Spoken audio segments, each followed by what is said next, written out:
Good news Bharat के YouTube channel में आप सभी दर्शकों का स्वागत है। मैं संजीव शर्मा और आइए देखते हैं गुड न्यूज़ भारत पर आजमगढ़ की कुछ खबरें फटाफट अंदाज में।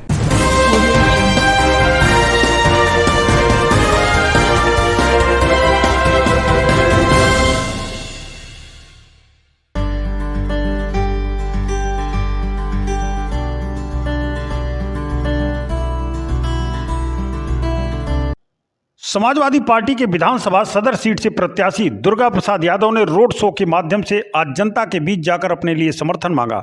दुर्गा प्रसाद यादव का जुलूस उनके हर्रा की चुंगी स्थित आवास से शुरू होकर चौक सिविल लाइन रैदोपुर होते हुए पार्टी कार्यालय पर जाकर समाप्त हो गया। रोड शो के दौरान जगह जगह पुष्प वर्षा कर समर्थकों द्वारा उनका स्वागत किया गया। रोड शो में उमड़े जन सैलाब से गदगद सपा प्रत्याशी दुर्गा प्रसाद यादव ने कहा कि नवीं बार जनता उन्हें भारी मतों से जीत दिलाने जा रही है। उन्होंने कहा कि आजमगढ़ की 10 सीटों को जीतकर समाजवादी पार्टी प्रदेश में पूर्ण बहुमत की सरकार बनाएगी। रोड शो के समापन के बाद मीडिया से बातचीत करते हुए दुर्गा प्रसाद यादव ने कहा कि यह चुनाव सरकार बनाम बेरोजगार है, शिक्षक कर्मचारी बनाम सरकार है, यह चुनाव गरीब जनता बनाम सरकार है। पेंशन के लिए लाठी खाए शिक्षक कर्मचारियों का चुनाव है। रोजगार के लिए प्रदर्शन कर रहे छात्रों पर हॉस्टल में घुसकर हुए बर्बर लाठीचार्ज में घायल हुए बेरोजगारों का चुनाव है। रोड शो के दौरान मिल रहे अपार समर्थन से खुश दुर्गा प्रसाद यादव ने कहा कि पूर्ण बहुमत की सरकार बनने के बाद हमारी पार्टी बुलडोजर नहीं भर्ती निकालेगी, बेरोजगार युवक लाठी नहीं खाएगा बल्कि उन्हें नौकरी दी जाएगी। पार्टी के घोषणा पत्र पर चर्चा करते हुए दुर्गा प्रसाद यादव ने कहा कि सरकारी नौकरी में अपना जीवन न्यौछावर करने वाले शिक्षक कर्मचारियों की पेंशन जो पूर्ववर्ती सरकारों द्वारा बंद कर दी गई थी, पेंशन ही शिक्षक कर्मचारियों के बुढ़ापे की लाठी होती है। सपा सरकार बनते ही इन सभी की पेंशन पुनः बहाल की जाएगी। उन्होंने भाजपा पर कटाक्ष करते हुए कहा कि प्रदेश में उनकी सरकार बनते ही विकास ठप पड़ गया। प्रदेश को पुनः विकास की धारा में लाया जाएगा और खुशहाल प्रदेश होगा। आपको बता दें कि दुर्गा प्रसाद यादव सदर विधानसभा क्षेत्र से लगातार 8 बार चुनाव जीते हैं। 9वीं बार वे सपा के टिकट पर चुनाव मैदान में हैं। संयुक्त मोर्चा के घटक दल राष्ट्रीय उलेमा काउंसिल के प्रत्याशी हुजैफा आमिर रसादी ने दीदारगंज विधानसभा में आज रोड शो के माध्यम से जनता से अपने लिए वोट मांगा। राष्ट्रीय उलेमा काउंसिल का रोड शो मोहम्मदपुर से शुरू हुआ और भादो गांव तक पहुंचा। इस बीच उपस्थित भीड़ जगह जगह उनका स्वागत कर रही थी। रोड शो में उमड़े जन सैलाब से हुजैफा ने दावा किया कि इस बार राष्ट्रीय उलेमा काउंसिल दीदारगंज विधानसभा में चुनाव जीतेगी और मुद्दों पर काम होगा। उन्होंने गुड न्यूज़ भारत के समाचार संपादक से खास बातचीत की। आप सुनिए उनकी बात। चरण यानी 7 मार्च को होना है। अब बाकी के 2 दिन ही शेष बचे हैं। सभी प्रत्याशी अपने अपने मताधिकार का प्रयोग कराने के लिए अपने मतदाताओं के बीच पहुंच रहे हैं और अपने अपने तरीके से कैंपेनिंग में लगे हुए हैं। इसी के तहत हम पहुंच चुके हैं दीदारगंज के प्रत्याशी राष्ट्रीय उलेमा काउंसिल के हुजैफा आमिर रसादी के साथ। आइए हम जानते हैं इस बार दीदारगंज की जनता उनसे क्या कहती है, क्या चाहती है, क्योंकि काफ़ी दिनों से ये कैंपेनिंग में लगे हुए हैं। आइए उनसे मैं जानता हूँ कि आखिर क्या उस जगह के मुद्दे हैं और क्या इस बार बदलाव देखने को मिलेगा। हुजैफा जी, अब तो आखिरी दौर चल चुका है, लोगों से मिल चुके हैं, कैंपेनिंग भी हो चुकी है, मात्र 2 दिन बचे हैं। आप अपनी वहाँ की जनता को क्या संदेश देना चाहते हैं? क्या दीदारगंज में इस बार बदलाव देखने को मिलेगा? पूरे कॉन्फिडेंस के साथ कह रहा हूँ, 100% कॉन्फिडेंस है कि इस बार दीदारगंज में एक नए अध्याय की शुरुआत होने जा रही है। एक नई तारीख कायम करने जा रहे हैं दीदारगंज के लोग। ये जो पूरी ऊर्जा है युवाओं की, देखिए आप जिस तरीके से ये जनसमूह इकट्ठा हुआ है। ये कोई भाड़े पे बुलाए लोग नहीं हैं, न पैसा दे करके, न तेल दे करके, न गाड़ी घोड़े लगा करके। हर आदमी अपनी गाड़ी, अपने पेट्रोल, अपने डीजल से आया है और इस दीदारगंज में बदलाव लाने के लिए इस बार आया है। क्यों लाया है? क्योंकि 40 साल तकरीबन हो गए इस विधानसभा को बने। सबसे पिछड़ी विधानसभा आजमगढ़ की दीदारगंज है और इसीलिए मैंने इस विधानसभा को चुना था। मेरी जन्मस्थल रहा है, जन्मभूमि रही आजमगढ़। अलीगढ़ मेरी कर्मभूमि रही है। 20 साल के बाद कोई आजमगढ़ का वहाँ चुनाव जीता महामंत्री का, पूरे देश की छात्र राजनीति ने पहचान दिलाई है। तो ये युवा सारे इकट्ठे हुए, हर वर्ग के, हर समाज के, और ये कह रहे हैं कि हम लोग इस बार बदलेंगे दीदारगंज को। ये जो बड़े बड़े राजनीतिक गिद्ध बैठे हुए हैं, बड़ी बड़ी पार्टियों के टिकट लेकर के, इन लोगों ने युवाओं से सिर्फ नारे लगवाए हैं, कुर्सी बिछवाई है, दरी बिछवाई है। अब युवा अपने हाथ में बात तोड़ लेना चाहते हैं और अपार जन समर्थन मिल रहा है। पूरा कॉन्फिडेंस हूँ कि चुनाव जीत रहा हूँ इंशाअल्लाह ताला ईश्वर की कृपा से। और 7 तारीख को हर तरफ बदले की गूंज है। लहर है उसको कोई नहीं रोक पाएगा। सारी बड़ी बड़ी पार्टियों के किले को हमने ध्वस्त कर दिया, समीकरण को ध्वस्त कर दिया और ये पैगाम लेके जा रहा हूँ कि ये उर्दू बस मैं और मैं हिंदी माँ का चेहरा हूँ। ज़बाने मुल्क की बहनें हैं, ये पैगाम लाया हूँ, मुझे दुगनी मोहब्बत दो है दीदारगंज वालों, मैं अपनी माँ का बेटा हूँ, मैं घर मौसी के आया हूँ। बल्ला चुनाव निशान है और इस बार लग रहा है कि दीदारगंज से छक्का लगेगा क्या? बिल्कुल साहब, हर युवाओं के हाथ में बल्ला देख सकते हैं आप। युवा छोड़िए, हमारे 80 साल के बूढ़े लोग बल्ला हाथ में लिए हुए हैं और सबने ये ठाना कि इस बार एक एक सिक्स मारेंगे और ऐसा सिक्स मारेंगे। इस मौके पर राष्ट्रीय उलेमा काउंसिल के राष्ट्रीय अध्यक्ष आमिर रसादी और आज़ाद पार्टी के प्रमुख चंद्रशेखर रावण भी मौजूद रहे। इन सभी लोगों ने विधानसभा चुनाव में हर वर्ग के समर्थन मिलने का दावा किया और उन्होंने कहा कि 5 साल में आतंकवाद से आजमगढ़ को जोड़ने वालों को जनता जवाब देगी। 5 साल में सभी वर्गों का अपमान किया गया है। इन दोनों नेताओं ने दावा किया कि मोर्चे के जरिए ही सरकार बनेगी। उन्होंने और क्या कहा, सुनिए आप उन लोगों की बात। इसी पे हम लोग काम कर रहे हैं। हमारी गुजारिश है कि हमारे पूरे इस गठबंधन को हर जगह पर जो 7 को इलेक्शन लड़ा, सब लोग पूरी ताकत से हमारे प्रत्याशियों को जिता के भेजें। सब लोग एक दूसरे की मदद करके प्रयास कर रहे हैं कि इस मोर्चा के ज़्यादा लोग जीत के जाएं। तो आज मैं सगड़ी विधानसभा से सभा करने के बाद यहाँ दीदारगंज आया हूँ। यहाँ हुजैफा आमिर रसादी साहब हमारे प्रत्याशी हैं गठबंधन के, और ये हमारे छोटे भाई भी बहुत मेहनती हैं और मेरा प्रयास रहेगा कि यहाँ हम लोग अपील करें, यहाँ का संगठन सारा लगा हुआ है कि किस तरह जीते और विधानसभा जाए और इनके जरिए यहाँ के मुद्दों पे काम हो, जिससे कि यहाँ की जनता को जो लगातार निराशा हाथ लगी है उनकी निराशा आसान लगे। अच्छा संजय भैया, सबसे बड़ा सवाल जो अंडर करंट आपके समर्थकों के साथ रहा, एक चीज़ बहुत चर्चाओं में अब आ गई, कहे गए? देखिए, मेरा प्रयास था कि उत्तर प्रदेश में विपक्ष में बिखराव ना हो, जिससे कि भाजपा को फायदा हो। हमने प्रयास किए और जब हम एक जैसे सताए गए लोग जिनके पास काम, जिन्होंने बहुत 5 साल से काम किया, मेहनत की है, जिनका संगठन है, गांव-गांव में जिनका काम है, जब वो लोग अपनी लड़ाई को समझ गए कि उनको इकट्ठे होकर लड़ना चाहिए, तब हमने ये मोर्चा बनाया और मोर्चे के जरिए अब हम उत्तर प्रदेश में अपनी लड़ाई को आगे बढ़ा रहे हैं और ये मोर्चा आगे बढ़ने वाला है। उम्मीद है इस मोर्चे के जरिए ही सरकार बनेगी और जब सरकार बनेगी तब हम अपनी जो नीतियाँ हैं उनको हम धरातल पे लागू करा के आम जनता के हितों की रक्षा करेंगे। नहीं, योगी जी के साथ आप चुनाव लड़ रहे हैं, सामने लड़ रहे हैं चुनाव, जीत तो ठीक है जनता, लेकिन अखिलेश जी से जाने में आपको भी महसूस होता है कि गलती हुई? नहीं, प्रयास करने चाहिए, ये लोकतंत्र है। हमने तो जो दल आपस में कभी एक साथ भी नहीं बैठते उनको भी एक साथ बैठते देखा, जनता के हितों के लिए हमने प्रयास किया और कल हम गोरखपुर हमारे चुनाव में जो है वोट पड़ी, उम्मीद है गोरखपुर भी हम जीतेंगे और दीदारगंज भी जीतेंगे। उलेमा काउंसिल और पीस पार्टी आपके साथ है, खासतौर पर पूर्वांचल का एरिया और अल्पसंख्यकों को साथ लेकर दलित, कितना आपको लग रहा है कि आपकी? नहीं, अल्पसंख्यक नहीं, 20-22% आबादी है भाई। अल्पसंख्यक क्या कब तक इनके अधिकार छीनते रहेंगे? इतना बड़ा समाज है, उनको लीडरशिप की जरूरत है। जो लोग लड़ने वाले लोग हैं, वो लोग जो बोल सकते हैं, सरकार की ईडी इनकम टैक्स से नहीं डरते हैं, सीबीआई से नहीं डरते, उन लोगों को जाना चाहिए। और यही तो लोकतंत्र है कि हर तबके की मजबूत आवाज़ हो, मजबूर नहीं, मजबूत आवाज़।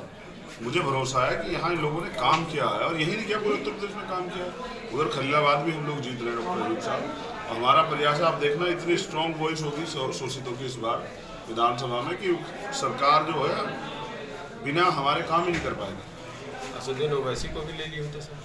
देखिए, ये गठबंधन के घटक दलों का फैसला था, अगर उनका फैसला होता तो वो भी शामिल होते। और कुछ पार्टी फाउंडेशन है, क्योंकि हमें भी अपनी पार्टी के हिसाब से काम करना पड़ता है, हम लोग वर्कर हैं, मालिक नहीं। अब एक लास्ट सवाल की बी टीम आपको क्यों कहा गया? ए टीम, बी टीम सी सब कहते रहे और जो लोग कह रहे हैं उनको भी हम ये कह रहे हैं कि जनता बताएगी कि बी और ए टीम कौन है। जनता भी इस सारी सरकार को देख लिए, 7 से 12, 12 से 17 से 22, तो बीजेपी हमारी वजह से नहीं आ सकती। 2017 में जब बीजेपी आई, 2014 में जब बीजेपी आई, वो यही दल थे जिनकी वजह से आई, इनके कारनामों की वजह से आई, जो उन्होंने किए थे। अब जनता उनको भी समझ सकती है, जनता इस बार सबक सिखाने जा रही है। हमारा मोर्चा मजबूती से लड़ रहा है और हमारा मोर्चा मजबूती से अपने संख्या बल को लेकर आए। अभी आतंकवाद से इसका रिश्ता जोड़ते हैं, ये सिवली की जमीन है, सिवली की जमीन पर कहीं आतंक नहीं है, ये वादी खुश रंग है, बदरंग नहीं। तो जो लोग इसका अपमान करें, जनता उनको इस बार वोट से जवाब। आपको बता दें कि राष्ट्रीय उलेमा काउंसिल के टिकट पर दीदारगंज विधानसभा से चुनाव लड़ रहे हुजैफा आमिर रसादी राष्ट्रीय उलमा काउंसिल के राष्ट्रीय अध्यक्ष आमिर रसादी के पुत्र हैं। उन्होंने अपनी राजनीतिक शुरुआत छात्र राजनीति से शुरू की। अलीगढ़ मुस्लिम यूनिवर्सिटी में 2018-19 में सचिव चुने गए। हुजैफा आमिर रसादी छात्र राजनीति में कदम रखने के साथ ही कई छात्र आंदोलन में बढ़ चढ़कर हिस्सा लिया और छात्र हितों के आवाज़ बने। इस लोकतंत्र के महापर्व में हुजैफा आमिर रसादी जनता से मिल रहे समर्थन से पूरी तरह आश्वस्त हैं और उन्होंने चुनाव जीतने का दावा किया। चुनाव चिन्ह बल्ला मिला है उन्हें। वह इस बल्ले से कितना चौका छक्का लगा पाते हैं यह तो आने वाला 7 मार्च का वक्त ही बताएगा। कैमरामैन पद्माकर पाठक के साथ संजीव शर्मा। आजमगढ़ जिले की निजामाबाद विधानसभा से बहुजन समाज पार्टी के प्रत्याशी डॉक्टर पीयूष कुमार यादव द्वारा क्षेत्र के कई स्थानों पर भ्रमण कर लोगों से जनसंपर्क किया गया।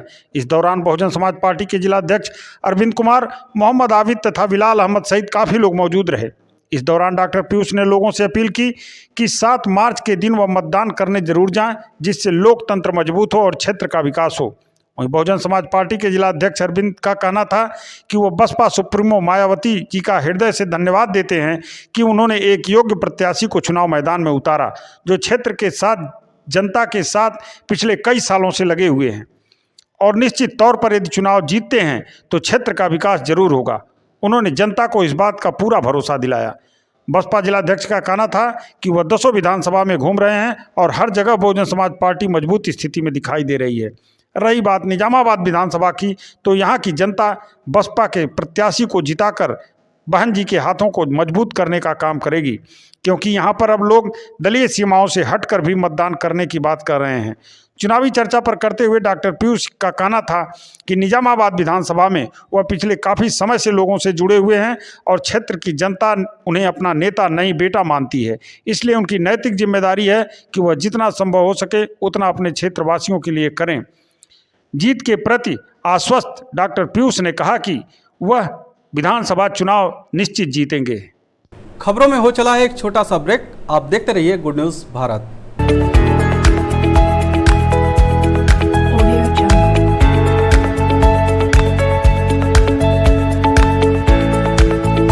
ब्रेक के बाद एक बार फिर से आपका स्वागत है और आइए देखते हैं आजमगढ़ की खबरें फटाफट अंदाज में। आजमगढ़ जिले में पहुंचे भारतीय कम्युनिस्ट पार्टी के राष्ट्रीय सचिव अतुल कुमार अंजान ने बीजेपी सरकार तथा विपक्षियों पर जमकर निशाना साधा।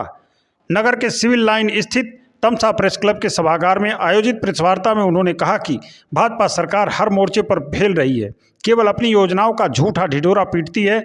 जितना फ्री राशन और किसान को सम्मानित देने की बात करती है, उससे ज़्यादा वह तमाम जरूरी सामानों के दाम में बढ़ोतरी कर वसूली कर लेती है। गरीबों, पिछड़ों, दलितों की बात करती है, लेकिन नौकरी कहाँ मिलेगी जब सभी सरकारी उपक्रम को निजी हाथों में बेच दिया जाएगा। हवाई अड्डे, बंदरगाह बेच दिए गए, रेल को बेचने की तैयारी है, भेल बेच रहे हैं। सब कुछ निजी हाथों में चला जाएगा तो निजी कंपनियां आरक्षण नहीं देंगी। उन्होंने कहा कि आज यूपी में चुनाव हो रहे हैं तो सभी लोग जाति धर्म की बात बुनियाद पर चुनाव लड़ रहे हैं।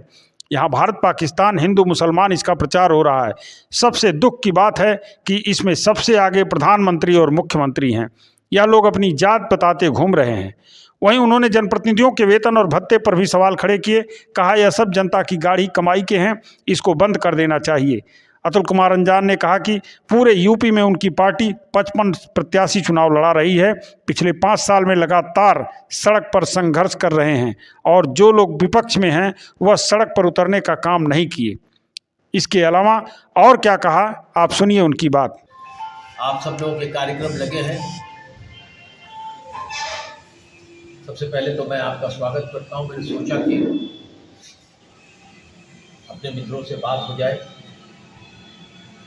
ये चुनाव उत्तर प्रदेश की विधानसभा का देश के ऊपर प्रभाव डालेगा। इस चुनाव के परिणाम से राष्ट्रपति के आने वाले जुलाई महीने में चुनाव पर भी असर पड़ेगा।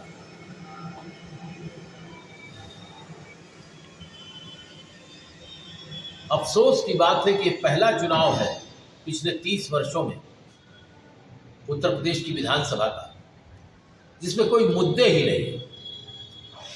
भावनाएं, जातिगत अपील, धार्मिक भेदभाव, एक दूसरे पर निम्न स्तर के आरोप प्रत्यारोप इसके ऊपर हो रहा। कारण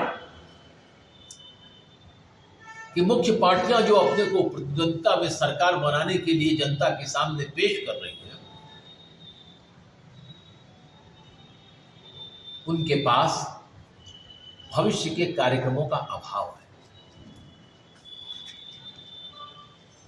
क्या उत्तर प्रदेश के लोग इस बात पर वोट करेंगे कि कौन तमंचावादी है, कौन परिवारवादी है?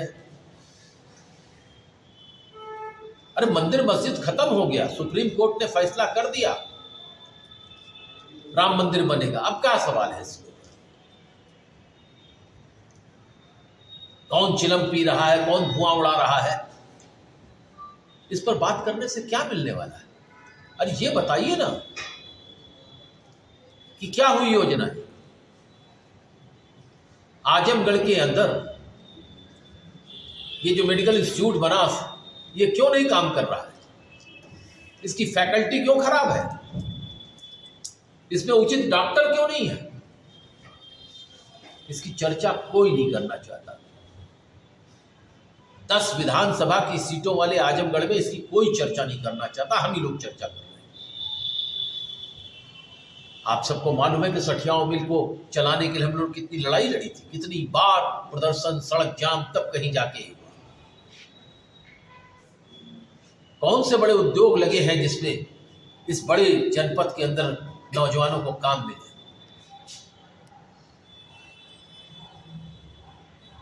पूर्वी उत्तर प्रदेश आज भी पिछड़ा हुआ है। राजनीतिक दलों को जो सत्ता में रहे, चाहे सपा हो चाहे बसपा, प्रदेश आज भी पिछड़ा हुआ है। राजनीतिक दलों को जो सत्ता में रहे, चाहे सपा हो चाहे बसपा हो चाहे भाजपा हो, उन्हें 54-55 में जो पटेल कमीशन बना था, उसकी रिपोर्ट को देखिए, काका कालेलकर कमेटी की रिपोर्ट को देखिए कि क्या हाल है। जितनी सरकारें रहीं, उन्होंने कभी भी, ये कृषि प्रधान एरिया है पूरी उत्तर प्रदेश, क्या कभी पूरे धान की खरीद हुई न्यूनतम समर्थन मूल्य पर? कभी गेहूं की खरीद हुई न्यूनतम समर्थन मूल्य पर? यहां के किसानों को सरसों का न्यूनतम समर्थन मूल्य मिला? यहां गन्ने का उचित पेमेंट हुआ? नहीं हुआ। इसलिए ये किसान आंदोलन देश के अंदर चला 13 महीने तक, ये स्थगित हो गया है।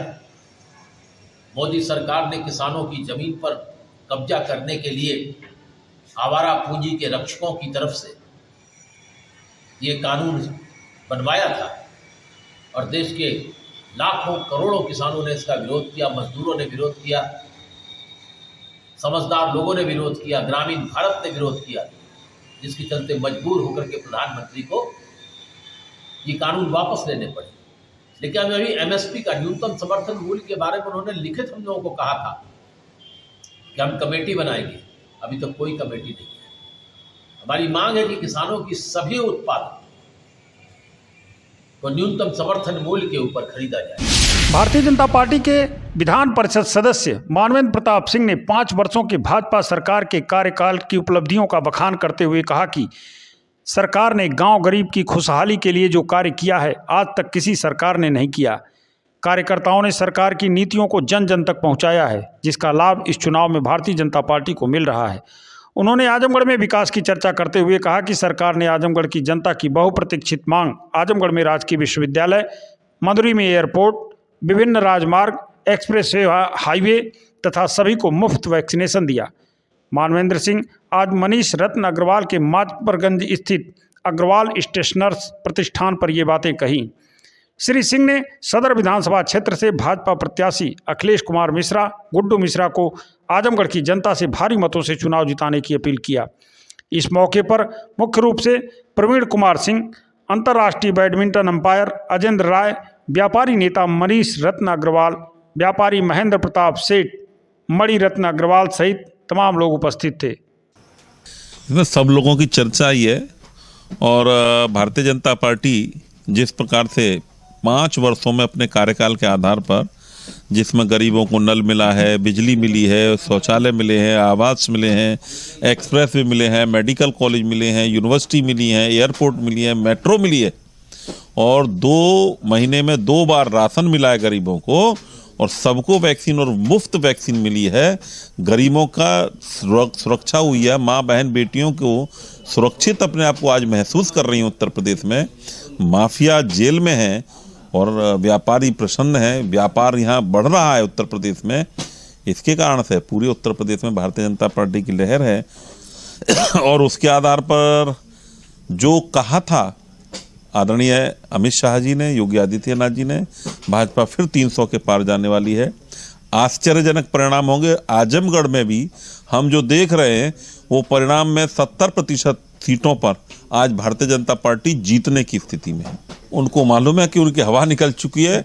आप जरा उनके चेहरे पर एक बार कैमरा लगा दीजिए, फिर उनकी सलवटें चेहरे की देख लीजिए, समझ में आ जाएगा कि वो कहाँ खड़े हैं। AIM के तत्वावधान में एक चुनावी जनसभा का आयोजन मुबारकपुर नगर के मोहल्ला पुरादो लेन स्थित मदरसा बाबुल इल्म के परिसर में गुरुवार की शाम को आयोजित किया गया, जिसमें मुख्य अतिथि पार्टी के राष्ट्रीय अध्यक्ष असदुद्दीन ओवैसी ने संबोधित किया। राष्ट्रीय अध्यक्ष ने कहा कि इस वक्त भारतीय संविधान को मजबूत करने की लड़ाई चल रही है। मजलूमों को इंसाफ, कमजोरों को ताकत पहुंचाने के लिए शाह आलम गुड्डू जमाली को तीसरी बार विधायक बनाएं। उन पिछले 2 बार विधायक बने और अब फिर विधायक बनेंगे। पिछले बार के विधायक में और अब के विधायक में फर्क बताते हुए कहा कि अब आपका उन्हें अपना नेता चुनना है। उन्होंने कहा कि समाजवादी पार्टी कभी बीजेपी को नहीं हरा पाएगी। आगे कहा कि बीजेपी वाले मुझे फिरका परस्त बताते हैं, जबकि मैं भाषण में संविधान के दायरे में रहकर हर भारत के नागरिक को हक और अधिकार की बात करता हूं। समाजवादी पार्टी को वोट देकर यहां से एक बार मुलायम सिंह यादव को सांसद बनाया, उसके बाद अखिलेश यादव को सांसद बनाया। उन्होंने सांसद निधि से मुबारकपुर क्षेत्र के विकास के लिए कौन सा काम किया, यह बताएं वो आकर। अब आप मजलिस उम्मीदवार को कामयाब करिए। बुनकरों के लिए फ्री शिक्षा, स्वास्थ्य, बिजली दी जाएगी। यहाँ बुनकर बहुत मेहनती हैं। साल के 8 महीने मंदी का सामना करते हैं और 4 महीने की कमाई से अपना परिवार चलाते हैं। उन्होंने सलाम किया। उन्होंने प्रधानमंत्री नरेंद्र मोदी और अमित शाह को आड़े हाथे लेते हुए कहा कि उनकी जबान हमेशा फिसल जाती है। उन्होंने प्रदेश के मुख्यमंत्री योगी आदित्यनाथ को भी निशाना साधते हुए कहा कि यहाँ विकलांगों को 1-1 हज़ार रुपये प्रति माह पेंशन दी जाती है और सांड को पालने के लिए 900 रुपये महीना दिया जाता है। उन्होंने और क्या कहा, सुनिए आप उनकी बात। बाबा, हमने जो मुबारकपुर में हवा पैदा की, जो अल्लाह उसके रसूल के सदके में पैदा हुई, अहले बैत के सदके में पैदा हुई, अहले दिल की दुआओं के वजह से पैदा हुई। बाबा, तुम कौन सी हवा निकालते हमको नहीं मालूम, मगर ये जो हवा। आजमगढ़ जिले की गोपालपुर विधानसभा में भाजपा प्रत्याशी सत्येंद्र राय के पक्ष में चुनावी जनसभा को संबोधित करने पहुंचे प्रदेश के डिप्टी सीएम केशव मौर्य ने विरोधियों पर निशाना साधा। केशव मौर्य ने कहा कि केंद्र व प्रदेश सरकार ने जनता के हित के लिए इतनी योजनाएं चलाई हैं कि इसका लाभ इस विधानसभा के चुनाव में मिल रहा है। उन्होंने महिलाओं को संबोधित करते हुए कहा कि सरकार ने माताओं बहनों के लिए अनेक काम किया है और अभी तो सिर्फ टेलर है, पिक्चर बाकी है। डिप्टी सीएम केशव प्रसाद मौर्य का कहना था कि प्रदेश के सभी विरोधी चाह रहे हैं कि केंद्र सरकार से प्रधानमंत्री नरेंद्र मोदी हट जाएं। जनता को संबोधित करते हुए केशव मौर्य ने कहा कि यह चुनाव सरकार बनाने का नहीं बल्कि विरोधियों की जमानत जब्त कराने का है। उन्होंने ममता बनर्जी पर भी निशाना साधा और कहा कि पश्चिम बंगाल में जय श्री राम और जय माता दी सुनने में डर लगता था, आज वह काशी में घूम रही हैं। केशव मौर्य का कहना था 2024 में पश्चिम बंगाल में भी कमल खिलेगा। डिप्टी सीएम ने कहा कि 6 चरणों के हुए चुनाव में 100 में 60 हमारा, 40 में बंटवारा और बंटवारे में भी हमारा। केंद्र और प्रदेश सरकार द्वारा चलाई गई योजनाओं में से किसी के साथ भेदभाव नहीं किया जा रहा है। उन्होंने भाजपा की सभी सीटों पर भाजपा प्रत्याशियों को जिताने की अपील की। उन्होंने कहा कि जनता के हित में भाजपा का सरकार बनना जरूरी है। और क्या कहा केशव प्रसाद मौर्य ने, सुनिए आप। हमारा है, 40 में बंटवारा है और बंटवारे में भी हमारा। क्यों है? क्योंकि हमने सबका साथ सबका विकास किया है। हमने कोई भेदभाव किया है क्या? जितनी भी योजनाएं आई है, गरीब एक समान, हिंदू हो चाहे मुसलमान, या मान करके किसान किसान एक समान, हिंदू हो या मुसलमान।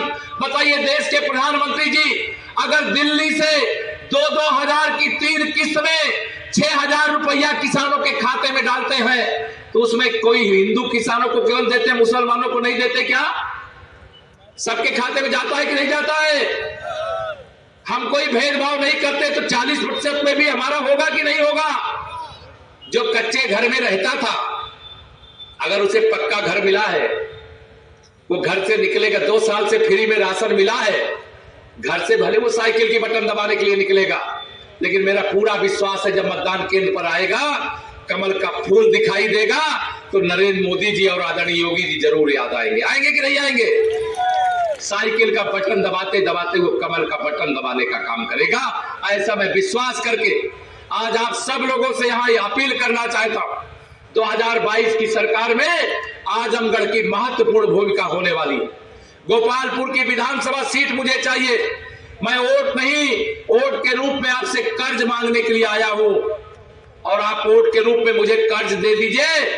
यहां से विधायक बना करके मेरे सत्येंद्र जी को भेज दीजिए।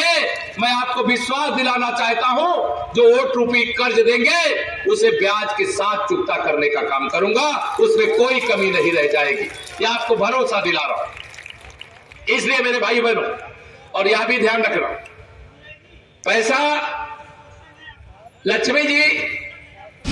आजमगढ़ जिले के 7वें चरण के अंतर्गत होने वाले मतदान की कवायद शुरू हो गई है। कलेक्ट्रेट परिसर में आज बड़ी संख्या में स्कूल की छात्राओं, शिक्षकों व शिक्षिकाओं ने वोट की मेहंदी कार्यक्रम में भाग लिया। इस कार्यक्रम का मुख्य मकसद जिले में वोट प्रतिशत को बढ़ाना है। अभी तक जिले में 56% ही मतदान हुआ है। ऐसे में जिला प्रशासन इस बार रिकॉर्ड बनाने की तैयारियों में लगा हुआ है। स्कूल से आई छात्र छात्राओं ने महिलाओं के हाथों में मेहंदी लगाकर मतदान की अपील की। अपने माध्यम से जो उन्होंने कीर्तिमान स्थापित किए हैं विश्व पटल पर, उसी से लोगों को प्रेरणा दे रही है कि वो कम से कम 7 तारीख को अपने घरों से निकलें और 100% मतदान करें। और उसी के टोकन के स्वरूप में आज एक मेहंदी का कार्यक्रम जो पिछले 1 महीने से जनपद में चल रहा है, उसको एक वृहद रूप में यहाँ पर आयोजित किया गया है। मैसेज ये देना चाहते हैं कि गाँव-गाँव में हर घर में बैठा हुआ हर व्यक्ति जो कि एलिजिबल है वोटिंग के लिए, तो 7 तारीख को ज़रूर वोट करें। और जिया ने जिस तरीके से कीर्तिमान पूरे विश्व पटल पर बनाया है, तो वो अपना एक वोट डालकर कम से कम आजमगढ़ को पूरे प्रदेश में नंबर 1 वोटिंग परसेंटेज। जिले के निर्वाचन अधिकारी अमृत त्रिपाठी ने जिले की जनता से अपील करते हुए कहा कि इस बार सभी लोग अपने घरों से निकलकर मतदान करें और एक रिकॉर्ड बनाएं। जिले में 1 माह से लगातार वोट की मेहंदी घर घर जाकर दीदियां लगा रही हैं और लोगों को जागरूक भी कर रही हैं, जिससे जिले के मत प्रतिशत को बढ़ाया जा सके। जिला निर्वाचन अधिकारी का कहना है कि जिस तरह से जिया राय ने स्विमिंग में विश्व रिकॉर्ड बनाया, उसी तरह से इस बार जिले की जनता को रिकॉर्ड बनाना होगा। अंतर्राष्ट्रीय स्विमर जिया राय स्विमिंग में गोल्ड मेडलिस्ट हैं। निर्वाचन अधिकारी ने जिया राय को जिले के मतदाताओं को जागरूक करने के लिए ब्रांड एम्बेसडर बनाया है। अपने माता पिता के साथ कलेक्ट्रेट पहुंची जिया राय के परिजनों ने भी जिले के लोगों से अपील करते हुए कहा कि जिस तरह से जिया राय ने स्विमिंग में रिकॉर्ड बनाया है, ऐसे ही जिले में मतदाताओं को भी इस बार रिकॉर्ड बनाना चाहिए। लोकतंत्र के इस महापर्व में सभी लोग अपने घरों से बाहर निकलकर मतदान करें। AIMIM के तत्वावधान में एक चुनावी जनसभा का आयोजन मुबारकपुर नगर के मोहल्ला पुरादो लेन स्थित मदरसा बाबुल इल्म के परिसर में गुरुवार की शाम को आयोजित किया गया, जिसमें मुख्य अतिथि पार्टी के राष्ट्रीय अध्यक्ष असदुद्दीन ओवैसी ने संबोधित किया। राष्ट्रीय अध्यक्ष ने कहा कि इस वक्त भारतीय संविधान को मजबूत करने की लड़ाई चल रही है। मजलूमों को इंसाफ, कमजोरों को ताकत पहुंचाने के लिए शाह आलम गुड्डू जमाली को तीसरी बार विधायक बनाएं। उन पिछले 2 बार विधायक बने और अब फिर विधायक बनेंगे। पिछले बार के विधायक में और अब के विधायक में फर्क बताते हुए कहा कि अब आपका उन्हें अपना नेता चुनना है। उन्होंने कहा कि समाजवादी पार्टी कभी बीजेपी को नहीं हरा पाएगी। आगे कहा कि बीजेपी वाले मुझे फिरका परस्त बताते हैं, जबकि मैं भाषण में संविधान के दायरे में रहकर हर भारत के नागरिक को हक और अधिकार की बात करता हूं। समाजवादी पार्टी को वोट देकर यहां से एक बार मुलायम सिंह यादव को सांसद बनाया, उसके बाद अखिलेश यादव को सांसद बनाया। उन्होंने सांसद निधि से मुबारकपुर क्षेत्र के विकास के लिए कौन सा काम किया, यह बताएं वो आकर। अब आप मजलिस उम्मीदवार को कामयाब करिए। बुनकरों के लिए फ्री शिक्षा, स्वास्थ्य, बिजली दी जाएगी। यहाँ बुनकर बहुत मेहनती हैं। साल के 8 महीने मंदी का सामना करते हैं और 4 महीने की कमाई से अपना परिवार चलाते हैं। उन्होंने सलाम किया। उन्होंने प्रधानमंत्री नरेंद्र मोदी और अमित शाह को आड़े हाथे लेते हुए कहा कि उनकी जबान हमेशा फिसल जाती है। उन्होंने प्रदेश के मुख्यमंत्री योगी आदित्यनाथ को भी निशाना साधते हुए कहा कि यहाँ विकलांगों को 1,000 रुपये प्रति माह पेंशन दी जाती है और सांड को पालने के लिए 900 रुपये महीना दिया जाता है। उन्होंने और क्या कहा, सुनिए आप उनकी बात। बाबा, हमने जो मुबारकपुर में हवा पैदा की, जो अल्लाह उसके रसूल के सदके में पैदा हुई, अहले बैत के सदके में पैदा हुई, अहले दिल की दुआओं के वजह से पैदा हुई। बाबा, तुम कौन सी हवा निकालते हमको नहीं मालूम, मगर ये जो हवा यहां से निकलेगी वो पूरे उत्तर प्रदेश में जाएगी, पूरे भारत में जाएगी और सुबह क़यामत तक ये हवा रहेगी। रहेगी ना? ये हवा रहेगी ना? ये हवा रहेगी ना? ओ बाबा, आप निकालो हवा। बाबा नौकरी नहीं दे पाए, हवा निकाल दूंगा। बाबा बिजली नहीं दे पाए, हवा निकाल दूंगा। बाबा किसानों का मसला हल नहीं करे, हवा निकाल दूंगा। बाबा सांड का मसला हल नहीं करे, हवा निकाल दूंगा। बाबा दवा नहीं दे पाए, हवा निकाल दूंगा। बाबा को गरीबों की लाशें तीरती नजर नहीं, हवा निकाल दूंगा। ऑक्सीजन नहीं दिए, हवा निकाल दूंगा। अरे बाबा, जब गरीब ऑक्सीजन की हवा के लिए तड़प रहा था, आप नजर नहीं आए। कोविड में अगर मुबारकपुर में कोई नजर आया जो गरीबों के दरमियान में था, जो अपनी इस्तेताअत के मुताबिक कोशिश कर रहा था, उसका नाम क्या था? गुड्डू जमाली था। गुड्डू जमाली था। क्या अखिलेश यादव नजर आए लॉकडाउन में? वो तो लंदन में थे, मालूम हुआ लंदन में थे। आजमगढ़ जिले की मुबारकपुर विधानसभा में भारतीय जनता पार्टी के राष्ट्रीय कार्यकारिणी सदस्य दाम के आवास पर कैबिनेट मंत्री लक्ष्मी नारायण चौधरी ने पत्रकारों के साथ प्रेस वार्ता की। उन्होंने कहा कि 6 चरणों के चुनाव में यह साफ हो गया है कि उत्तर प्रदेश में बाबा योगी आदित्यनाथ को मुख्यमंत्री बनना तय हो गया है। 7वां चरण बोनस में भाजपा को मिलेगा। उन्होंने कहा, चाहे ओवैसी आए हों, अखिलेश आए हों, कोई असर पड़ने वाला नहीं है। भारतीय जनता पार्टी के काम पर लोगों का विश्वास बढ़ा है, काम किया है, चाहे वह किसी भी जाति या धर्म के लोग रहे हैं।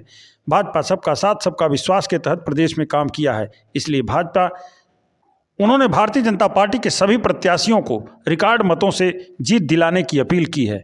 उन्होंने और क्या कहा, सुनिए आप उनकी बात। देखिए, हर पार्टी अपने हिसाब से चुनाव प्रचार करती है। ओवैसी साहब अपने हिसाब से करते हैं। ओवैसी साहब दक्षिण भारत के रहने वाले हैं। ये उत्तर प्रदेश दक्षिण भारत नहीं है। यहाँ किसी भी प्रकार के कोई भी आदमी जात और धर्म के आधार पे मतदान नहीं करता। यहाँ जो मतदान करता है वो सरकार को देख के करता है कि कौन सी पार्टी की ईमानदार सरकार है, कौन सी कानून व्यवस्था ठीक रखती है, कौन सी निष्पक्ष रूप से कार्य करती है, कौन सी सरकार विकास करती है, कौन सी पार्टी जनता में कानून व्यवस्था को रखते हुए कितनी ज़्यादा से ज़्यादा सुविधाएं जनता को देती है। ये इस आधार पर उत्तर प्रदेश में मतदान होता है। इसलिए ओवैसी साहब कर रहे हैं निश्चित रूप से, क्योंकि उन्हें बिहार में सफलता मिल गई थी।